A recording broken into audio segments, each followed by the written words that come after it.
एक दिन महाराज दशरथ ऐना हेर्दै हुनुहुँदो रहेछ। दारी फुलेको, कपाल फुलेको देख्नु भएछ आफूले आफूलाई। त्यति बेला मनमा लाग्यो, ओहो म त बुढो भइसकेछु, अब मैले मेरो पद युवराज रामलाई दिनुपर्ने भयो।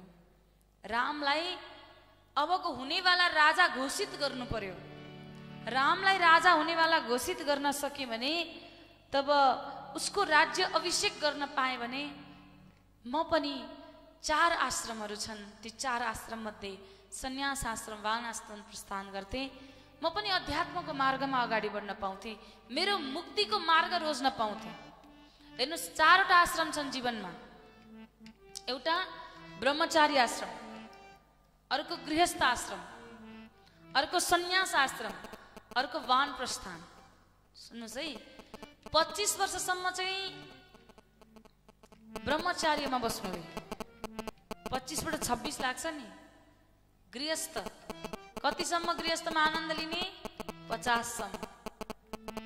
50 बाट 51 लागेपछि अब घर बस्ने हैन रे। अब के गर्ने? दान धर्म तप तपस्या, अब घुम्न जाने, तीर्थाटन गर्ने उमेर हुँदै, हात खुट्टा चल्दै, आफूसँग धन हुँदै, फेरि भोलि त्यो पनि नहुन सक्छ। जब 75 लाग्छ अब बसेर जप गर्ने, वन प्रस्थान गए जस्तो एकान्तमा रहेर भगवानको भजन गर्ने। त यहाँ आज महाराज दशरथलाई लाग्यो कि अब म पनि भगवानको धाम जानु छ, मैले पनि मेरो पनि अन्तिम समयलाई सुधार गर्नुपर्छ भन्ने मनमा लाग्यो र आफ्ना प्रजाहरूलाई बोलाएर आज सबै प्रजाहरूको साथमा भन्न लाग्नुभयो, मैले आज एउटा सोच राखेको छु, हजुरहरू के भन्नुहुन्छ? मन्त्री सुमन्त्रलाई बोलाउनु भयो, सबैलाई राखेर भन्नुहुन्छ। गुरु वशिष्ठलाई बोलाएर भन्नुभयो कि गुरुदेव आज मैले एउटा सोच बनाएको छु, मेरो सोच ठिक छ कि छैन, हजुर मलाई आज्ञा दिनुहोस्, आदेश दिनुहोस्। के छ सोच भन्दा, म पनि अब वृद्ध भएँ, अब मैले ज्येष्ठ पुत्र रामलाई अब उत्तराधिकारी घोषणा गर्ने इच्छा छ मेरो। अबको हुनेवाला राजा बनाउने इच्छा छ, उसको राज्य अभिषेक गर्ने इच्छा छ, अनि म पनि मुक्त भएर अध्यात्मको बाटो रोज्ने इच्छा छ। जीवित हुँदै यो कार्य गर्ने इच्छा छ। तब त सबै मन्त्रीमण्डल ताली बजाउन लाग्यो। हो, यस्तो राम भगवानलाई राज्याभिषेक गर्ने, जसलाई देख्दा मात्र पनि हाम्रो मनमा आनन्द आउँछ, कर्तव्यनिष्ठ सत्यवादी राजा छन्।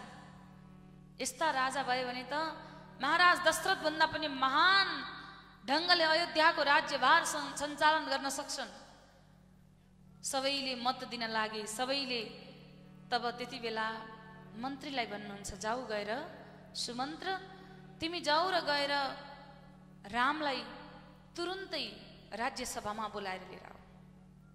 तब आज सुमन्त्र पुग्नुहुन्छ, भन्नुहुन्छ कि महाराज युवराज राम हजुरलाई तुरुन्तै अहिले दशरथ महाराजले बोलाउँदै हुनुहुन्छ। तब श्री राम भन्नुहुन्छ कि के त्यस्तो आपत आइपर्यो कि मलाई राज्यसभामा बोलाउनु पर्ने? मैले के त्यस्तो गल्ती गरेछु? गल्तीको लागि होइन, हजुर तुरुन्तै हिँड्नुहोस् भनेपछि भगवान राम स्वयं आज मन्त्रीको साथ लागेर जानुभयो। भारी सभाको बीचमा आज महाराज दशरथ भन्नुहुन्छ, पुत्र राम तिमीलाई म राज्य अधिकार दिन चाहन्छु, राज्याभिषेक गर्न चाहन्छु, र आज यो भारी सभामा मैले सबै समक्ष यो प्रस्ताव राख्दा सबैले हुन्छ भन्नुभयो। ल राम तिमीलाई राज्य अभिषेक गरेर यहाँ यो स्थान, यो सिंहासन म प्रदान गर्न चाहन्छु, म जीवित हुँदै तिमीलाई त्यो स्थान दिन चाहन्छु। तब बडो दुखी भएर राम भगवान आज भन्न लाग्नुहुन्छ कि हे पिताजी, मैले कुन जन्ममा कस्तो पाप गरेको रहेछु कि आज मेरो पिताजी जीवित हुँदा हुँदै मैले पिताजीको सिंहासन हडपेर म बस्नुपर्ने? मैले कस्तो पाप गरेछु? मेरो पिताजी जिउँदो हुँदा हुँदै म सिंहासनमा बस्ने मलाई यो लालच छैन पिताजी, मलाई थोरै मात्र पनि लालच छैन। हजुर मलाई हजुरको चरण दिनुहोस्, बस त्यो चरणको सेवा गरेर बस्दछु। तब त्यति बेला महाराज दशरथ भन्नुहुन्छ, पुत्र मेरो पनि इच्छा छ कि कमसे कम तिमीले राज्य भार सम्हाल्दैौ भने म पनि आध्यात्मिक यात्रातर्फ लाग्ने थिएँ, दान पुण्य गर्ने थिएँ, भगवानको भजन गर्ने थिएँ। भगवान राम भन्नुहुन्छ, पिताश्री त्यो त मलाई हजुरको चरण दिनुस् न, सम्पूर्ण काम गरेर हजुरको चरणमा बसेरै म सबै सेवा गरिदिन्छु। मलाई सिंहासन चाहिएको छैन, काम दिनुस्, सिंहासन नदिनुस्। तब फेरि महाराज दशरथ भन्नुहुन्छ, गुरु वशिष्ठ हजुर त केही सम्झाइदिनुस् यसलाई। तब गुरु वशिष्ठले सम्झाउनु भयो, राम तिमी पिताजीलाई प्रेम त गर्छौ तर मोह पनि गर्यौ। कस्तो मोह कि पिताजीले जब आध्यात्मिक यात्रा आफ्नो अन्तिम समयलाई सुधार गर्छु भन्नुहुन्छ भने तिमीले रोक्नु हुँदैन। तिमी सेवा गर, तिमी सिंहासनमा बस। तब गुरुको आज्ञा प्राप्त गरेपछि आज भगवान राम भन्नुहुन्छ, ठिकै छ, त्यसो भए जो हजुरको आज्ञा, जो मेरो पिताश्रीको आज्ञा।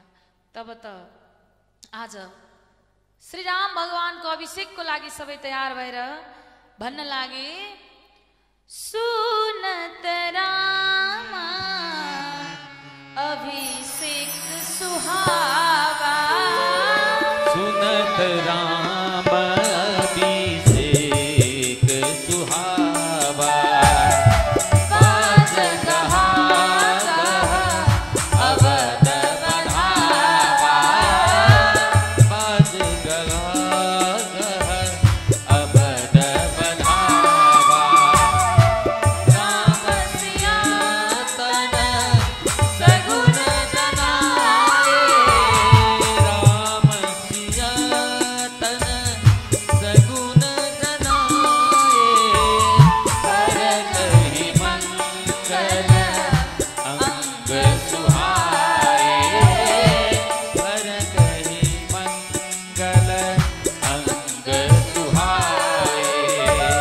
सीताराम सीताराम सीताराम सीताराम सीताराम सीताराम सीताराम सीताराम।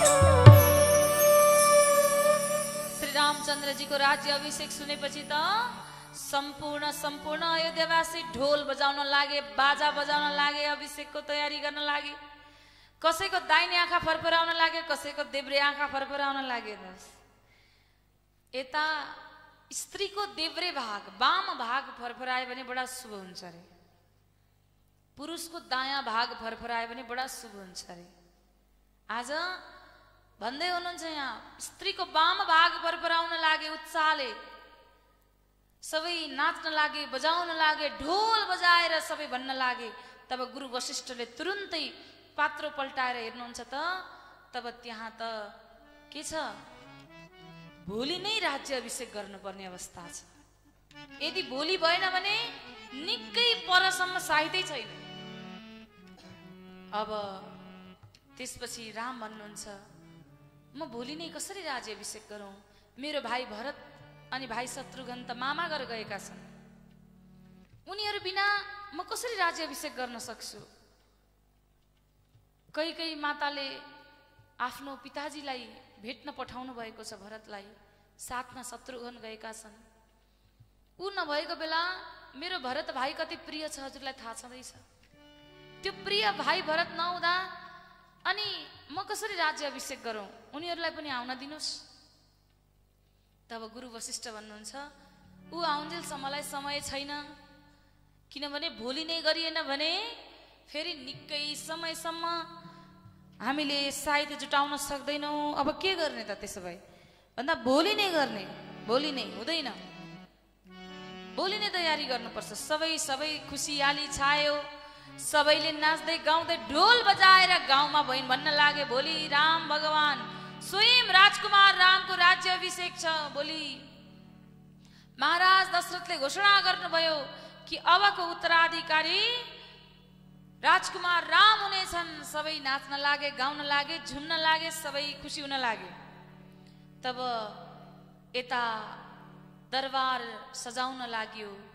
सबै दरबार सजाएपछि सजाएको देखेर साँझमा एक कैकेयी माताकी दासी मन्थरा नाम गरेकी दासीले यो दृश्य देखिरहन्। अब मन्थराको मनमा क्रोध आयो, किनभने उनी रामलाई पटक्कै मन पराउँदिनथिन्, लक्ष्मणलाई त झन् मन पराउँदिनथिन्, बेला बेला दण्ड दिन्थे लक्ष्मणले। बडो दुष्ट थिए मन्थरा। तब मन्थराले जब यो दृश्य देखि तब त कुप्री परेकी मन्थरा खुट्टा खल्च्याउँदै खल्च्याउँदै कैकेयी माताको साथमा गइन्। यता राम भगवानले सरस्वतीलाई भन्नुभएछ, हे सरस्वती, भोलि मेरो राज्य अभिषेक हुँदैछ, हजुर गएर मन्थराको बुद्धिमा गएर कुबुद्धि भएर बस्दिनुहोस्। हेर्नुहोस्, त्यही भएर भन्छु नि म, यो बोली कसले बोलाउँदै रहेछ? यो बोली कसले बोलाउँदैछ? भगवानले। यो बुद्धिमा आएर बसिदियो, राम्रो बुद्धिमा भगवान बस्दिनु भयो, राम्रो बोली आयो। नराम्रो बुद्धिमा बस्दिनु कुबुद्धि। हेर्नुहोस्, मन्थराको बुद्धिमा भगवानले भन्नुभयो, ए सरस्वती माता, गएर हजुर मन्थराको बुद्धिमा कुबुद्धि भएर बस्दिनुहोस्, ताकि मैले त धेरै सन्तलाई दर्शन दिनु छ, ती सबरी मेरो पर्खाइमा प्राण त्याग लिन्, त्यो भक्तलाई दर्शन दिन जानु छ। म आजै राजा भएँ भने त त्यो कार्य सबै अपूर्ण हुन्छ। त्यही भएर जानुस्, गएर मन्थराको बुद्धिमा बस्दिनुहोस्, ताकि कैकेयी माताको मुखबाट ती अप्रिय वचन निस्किन सकुन्। तब सरस्वती माता आएर मन्थराको बुद्धिमा बस्न साथ मन्थराको बुद्धि बदलियो, कुबुद्धि भयो। अब दौडी दौडी दौडी दौडी मन्थरा कैकेयी समक्ष गएर भन्न लागिन्, कैकेयी माता मन्थरालाई देख्न साथ बडो सुन्दर हार थियो हातमा, त्यो हार लगेर मन्थरालाई दिन् अनि भन्छन्, मन्थरा, तँलाई थाहा छ मेरो पुत्र राम भोलि राज्याभिषेक हुँदैछ। कैकेयी माताले जति प्रेम त कौशल्या पनि गर्दिनथिन् रामलाई, त्यति प्रेम, त्यस्तो प्रेम गर्ने कैकेयी माता जसले प्रसन्न भएर भन्दैछन्, मन्थरा, तँलाई थाहा छ भोलि मेरो पुत्र राम राज्य अभिषेक गर्दैछ, त्यसैले तँलाई यो हिराको हार मैले उपहार दिएँ। त्यो हिराको हार फालेर आज मन्थरा भन्छन्, जेठो दाजु स्वामी भएपछि तेरो पुत्र भाइ भरत चाहिँ दास हुने भयो, दास, अनि त दासी हुने भइस्। कैकेयी, तेरो बुद्धि कुबुद्धि भयो, त दासी हुने भइस्। अब जब दासी हुने भइस् भने पश्चात आज बडो दुखी भएर कैकेयी माता भन्नुहुन्छ, मलाई बरु मर्न प्राण त्याग्न बरु स्वीकार्य छ रे, मलाई बरु प्राण त्याग गर्न स्वीकार्य छ, बरु माइतमा गएर बस्न स्वीकार्य छ, तर कसैको दासी भएर बस्न स्वीकार्य छैन। तब यहाँ मन्थरा भन्छन्, अरे प्राण त्याग गर्ने कुरा नगर, तँलाई बरु म उपाय बताउँछु एउटा। के उपाय?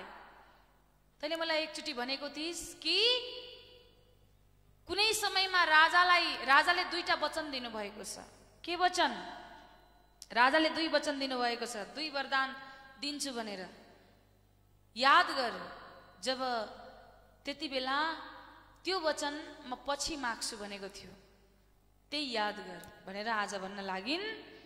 2 वरदान भूप सन थाती, 2 वरदान भूप सन थाती, मागहु आजु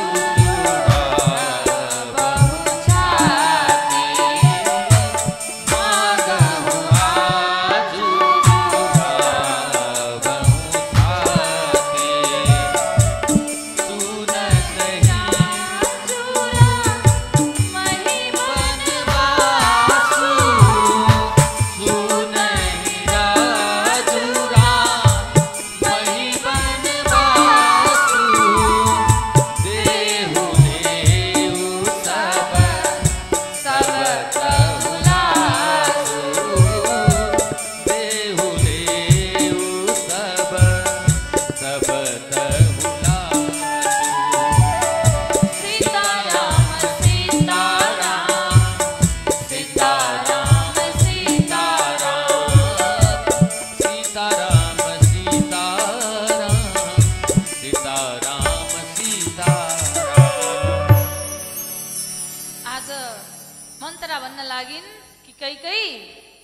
राजासँग 2टा वरदान बाँकी छ तिम्रो, आज माग्ने दिन आयो।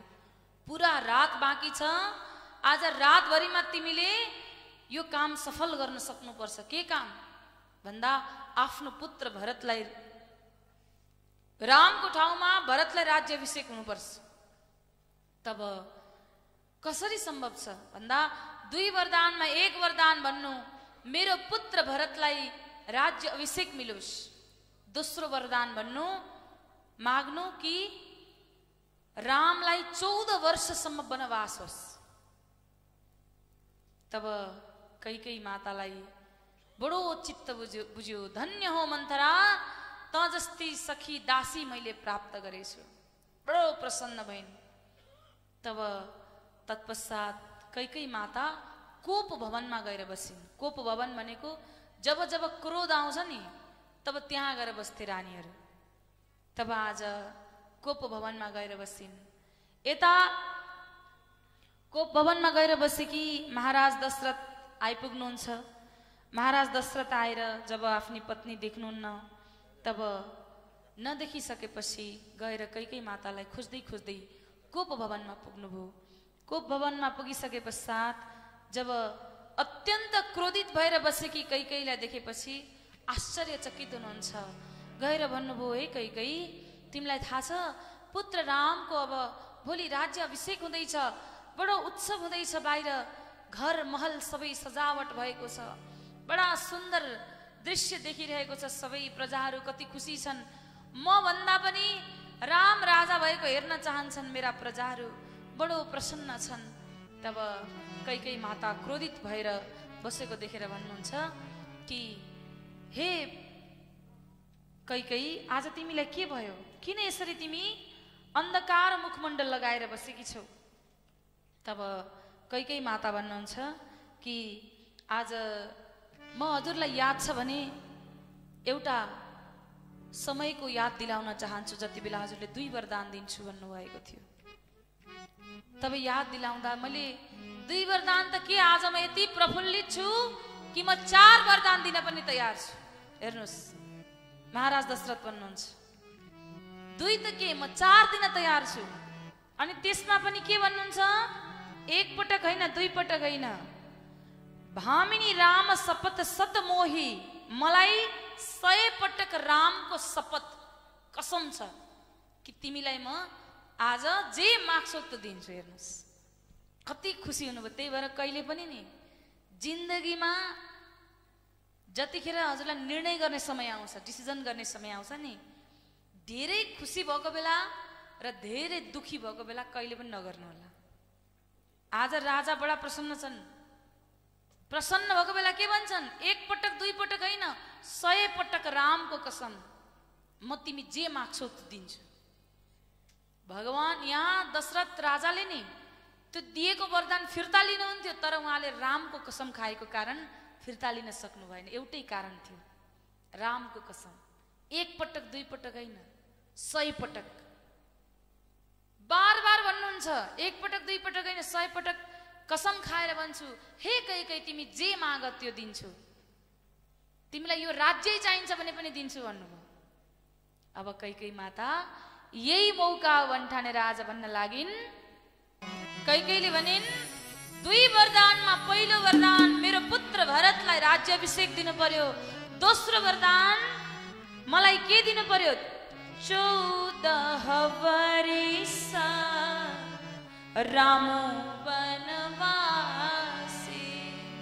14 वर्ष, 1-2 वर्ष होइन, 14 वर्ष रामलाई वनवास पठाउनु पर्यो। त्यो पनि कसरी कसरी बस्नु पर्यो, तापस भेष, एकदम तपस्वीको जस्तो भेष हुनु पर्यो, सुखबाट वञ्चित गरेर। हेर्नुहोस् कस्तो वरदान मागिन्। आज भिक्षुको वेश धारण गरेर राजाको पुत्र राजकुमार जसको राज्य अभिषेक हुन लागेको छ, उनलाई आज आफ्नै आमा के भन्छन् कैकेयी, साधुको वेश धारण गरेर जो जंगलमा फलेको कन्दमूल खाएर आज त्यो भाँति जंगलमा 1-2 वर्ष होइन 14 वर्षसम्म बस्नु परोस् भनेर यस्तो वरदान मागिन्। सुन्ना साथ आज महाराज दशरथ भुइँमा बजारिन पुग्नुहुन्छ। बडो बडो आफूलाई धिक्कार महसुस गर्न लाग्नुभयो। बडो नराम्रोसँग रुँदै रुँदै आज महाराज भन्न लाग्नुहुन्छ, हे प्रिय, आज तिमीले के वचन बोल्यौ? मेरो लागि त मोरे भरतु राम दुई आँखी, एउटा आँखा राम हो भने अर्को आँखा भरत हो। यसको सत्य कहौं करी शंकर साखी, यसको साक्षी प्रभु शंकर जी हुनुहुन्छ। म सत्य बोल्दैछु। हे कैकेयी, आज तिमी के भन्दैछौ? यस्तो यस्तो अप्रिय वचन नबोल, मेरो प्राण निस्किन्छ, प्राण निस्किन्छ मेरो। यो वचन मैले सुन्दा मात्र पनि आज म बजारिएर भुइँमा पछारिन पुगे। यो गर्दा मेरो हालत के होला? मेरो पुत्र राम बन्न गयो भने के होला त? मेरो प्राण निस्किन्छ कैकेयी, यस्तो अप्रिय वचन नबोल, मेरो प्राण छिन्नुहुन्छ भगवानले। म एक पल पनि मेरो राम बिना बस्न सक्दिन। कैकेयी भन्छिन्, जुन पुत्र बिना बस्न सक्दिन भन्नुहुन्छ त्यसलाई राज्य दिनुभयो भने झन् के गर्नुहुन्छ? मेरो अवस्था के होला? म दासी बन्नुपर्ने? यो हुन दिन्न। म मेरो पुत्र भरतलाई राज्य अभिषेक दिनुपर्छ। महाराज भन्नुहुन्छ त्यो पनि गर्न तयार, तर बिन्ती छ कैकेयी, मेरो पुत्र रामलाई 14 वर्ष वनवास नपठाऊ। आज मेरो पुत्रले कहिल्यै कुनै स्थानमा यदि कष्ट दुःख पाएको छैन। जुन कष्ट त गाई ब्राह्मण मार्दा दिने दण्ड तिमीले आज मेरो पुत्र रामलाई दियौ कैकेयी, यस्तो नभन। तब कैकेयी भन्छिन्, फेरि अघि भर्खर तपाईको त 2टा जिब्रो रहेछ, अघि भर्खर माग माग भन्ने, अहिले दिँदै नदिने। माग भन्ने चक्रवर्ती राजाले त दिन पनि सक्नु पर्यो नि, दिन पनि जान्नु पर्यो। किन त्यति बेला वचन दिनुभयो त मलाई दिन्छु वरदान भनेर? अब बडो पीरले बडो उदास भएर आज भुइँमा पछारिएर महाराज दशरथ आँखाबाट आँसु झार्दै राम राम राम राम भन्दै रुन लाग्नुहुन्छ। पुरा रात बित्यो, आँखाबाट आँसु झरिरहे, रामको स्मरण भइरह्यो। यता बिहान हुन्छ, सम्पूर्ण दरबारमा सबै उल्लास उत्साह उमङ्गका साथ बसेका छन्, तर उता महाराज दशरथ अचेत भएर लड्नु भएको छ, राम राम पुकारिरहनु भएको छ। तब मन्त्री सुमन्त्र आइपुग्छन्। सुमन्त्रले यो अवस्था राजाको देखेर कैकेयी मातालाई भन्छन्। तब कैकेयी माताले यता रामलाई बोलाएर ल्याउने आदेश दिनुहुन्छ। गएर सुमन्त्रले रामलाई बोलाएर लिएर आउँछन्। रामले आएर जब पिताको यो अवस्था देखेपछि तब यता सोध्न लागे, हे आमा, मलाई यो पिताजीको दुःखको कारण बताइदिनुहोस् भनेर प्रश्न गर्छन्। मोहु कहु मातु तात दुःख कारण, मोहि कहु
मलाई पिताजीको दुःखको कारण बताइदिनुहोस्।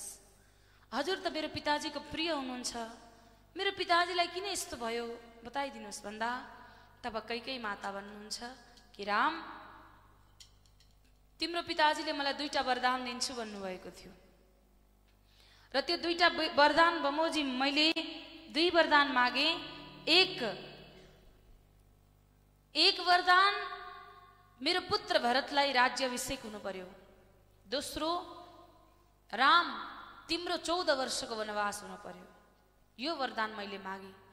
तब बडा प्रसन्न भएर भगवान राम आफ्नी माता समक्ष भन्नुहुन्छ, सुनु जननी सुई सुतु बड भागी, सुनो जननी सोई सुतु बड़ भागी, जो पितु मातु वचन अनुरागी, जो पितु मातु वचन अनुरागी, तनय मातु पितु तो सनिहारा, सरस्वती पितु तो सनिहारा, दुर्लभ जननी सकल संसारा,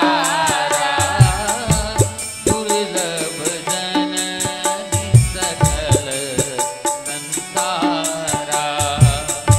सीताराम सीताराम सीताराम सीताराम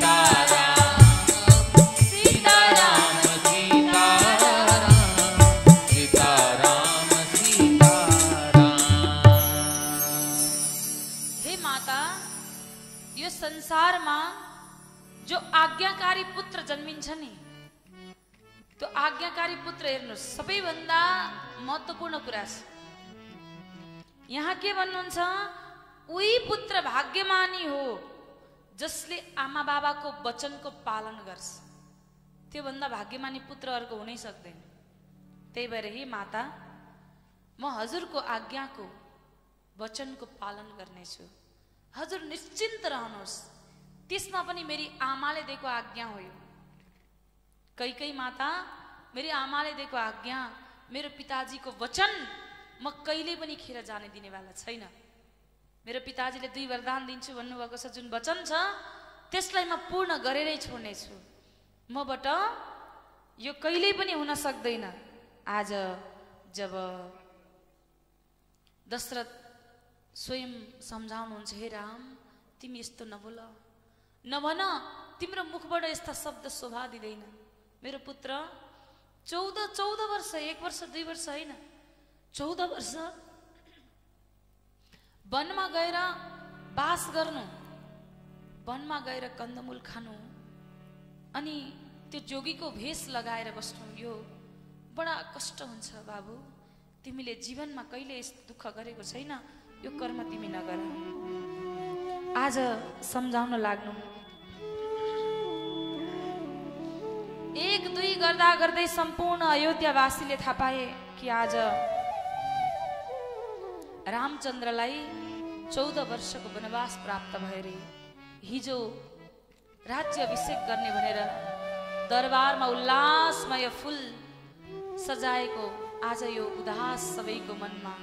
राम भगवान वनवास जान लागे। राम बिनाको दरबार हामीलाई के काम, हामी पनि वनवास जाने भन्न लाग्यो अयोध्यावासी। सबै अयोध्यावासी कैकेयी मातालाई गाली गर्न लागे, कस्ती अलक्षिणी रहेछन्, जसले आफ्नो पुत्रको राज्याभिषेक हुन लाग्दा पनि अति नै स्वार्थी भएर मेरो पुत्र भरतलाई हुनुपर्छ। ठिकै थियो, भरतलाई राज्य दिए पनि ठिकै थियो, तर हाम्रो प्राण प्रिय रामलाई किन वनवास पठाउनु पर्थ्यो?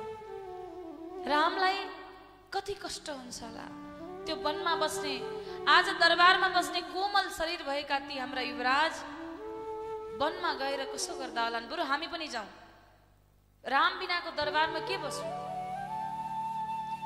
यो राम बिनाको दरबार हामीलाई बन्जर भूमि जस्तो छ। बरु जाउँ, हामी पनि वनवास जाउँ भनेर अयोध्यावासी सल्लाह गर्न लाग्छन्।